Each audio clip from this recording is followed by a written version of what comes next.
Hello everyone, আজ আমি share করবো আমাদের হোলি কেমন কাটলো। বাড়ির সামনে দেখো বেনালা কাকু এতগুলো রং নিয়ে চলে এসেছিলো, তো এখান থেকে ভাইকে পাপার রং পিচকারি কিনে দেওয়ায় ও তো মহা খুশি আর মহা আনন্দেই নেমে পড়লো খাওয়া দাওয়া সব মাথায় তুলে রং খেলতে। আর এই দেখো কি অবস্থা, একটু পরে তো রাস্তাঘাট দেখাই যাচ্ছিল না।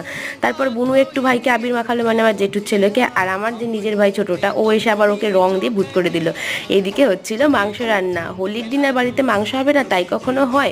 আমি যেহেতু স্কুলের বসন্ত উৎসবের পর আর বাইরে বেরোইনি, তো আমার মেন আকর্ষণ ছিল এই খাওয়া দাওয়া।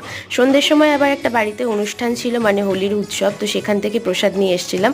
তারপর রাতে কারেন্ট চলে যাওয়ার পরে আমাদের শুরু হয়ে গেল পার্টি। জানোই তো, কারেন্ট চলে গেলে আমাদের পার্টি শুরু হয়ে যায়। তো এখানে তো সব খাবার দাবার নিয়ে বসে গেছি সবাই মিলে, আর আমরা খেলছিলাম গানের লড়াই। তো তার কিছুটা ঝলক তোমাদের দেখাবো, আর ভিডিওটা কেমন লাগলো অবশ্যই জানিও। নমো কৃষ্ণ যাদবায় নমো, যাদবায় মাধবায় কেশবায় নমো। আমার মনে হয় ঠাকুরের গান শোনার ভিতরে ভূতটা বের হয়ে গেছে।